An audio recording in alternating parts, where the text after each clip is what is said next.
سمپوزيوم در واشنگتن، مسئوليت آمريكا در حفاظت اشرف، لغوضرب الاجل مالكي.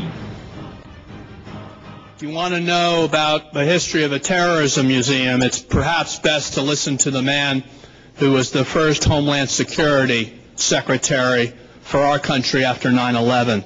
Tom Ridge, former governor of Pennsylvania, has distinguished himself in service to our nation and can speak more eloquently than almost anybody else on whether this is a terrorist organization or whether the true terrorists are the people who are terrorizing the people of Camp Ashraf. Governor Tom Ridge. Thank you, Lady Governor. First of all, thank you very much for that warm and gracious greeting. I thank you very much. I don't know who's responsible for the cameras in the back, but I'm going to make a simple request of one of you or all of you, when you get done filming all this, send a copy over to the White House and over to the Department of State. I'd help them better understand what we're all about today. I appreciate it very much. It has been my great honor and privilege to be associated with many of my colleagues on the dais and with all those who gather, and frankly have gathered and continue to gather in many places around the world. The Iranian diaspora is rather significant. And around the world we gather from time to time to beg and plead, beseech, encourage, cajole, whatever is necessary to make sure that the human rights, the lives of the men and women, the residents of Camp Ashraf are protected, and that they be ultimately freed to enjoy the freedom and the dignity and the opportunity so consistent with not only their ambitions, but the tradition of a great culture and a great country. It's become very personal to me. I spent a lot of time looking over the shoulders of mothers who've showed me pictures of husbands and sons and daughters that have been killed by the mullahs in Iran, or tragically the two incursions from the Maliki government into Camp Ashraf. I've joined so many of my colleagues in publicly supporting the delisting of the POMI and the return to safety and freedom of the residents of Camp Ashraf.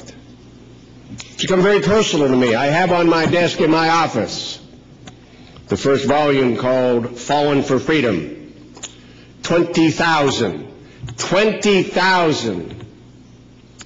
PMOI martyrs.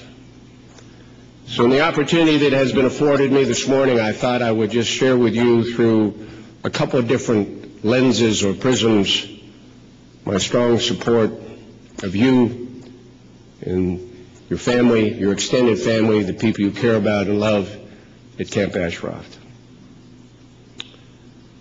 The first is through the prism of first is a way that's really not personal at all, if you think about it. It's cold, it's calculating, it's probably as impersonal as you can get. But there's an expression in that part of the world that basically speaks to that, and it says, the enemy of my enemy is my friend. Iran is the enemy not only of the United States, but the modern civilized world. So if you are an enemy of Iran, you must be considered a friend of the Western world, and certainly a friend of the United States. And yet we don't seem to quite understand that. So with the hope that you'll send this documentary over to the White House and the Department of State, let's just run through the lessons we've learned over the past couple of years with regard to Iran.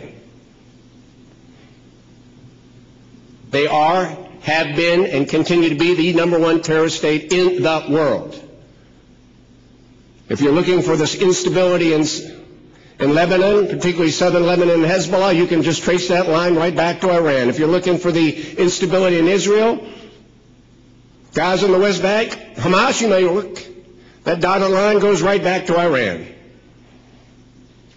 If you're looking for individuals in a country responsible for killing American soldiers in Iraq and Afghanistan, the line goes back to Iran. It is absolutely amazing to me that after perhaps a well-intentioned, perhaps incorrectly appropriated, but a well-intentioned designation in 97, several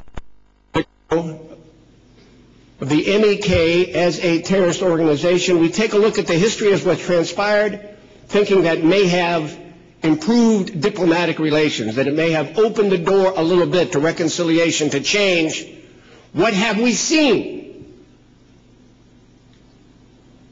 So if this effort has led to as the International Atomic Energy recent report concluded, it has showed sanctions have not stopped Iran from maintaining, and I quote, a secret, well-structured nuclear weapons program since before 2004, from establishing, I quote, a hidden weapons program disguised with civil programs.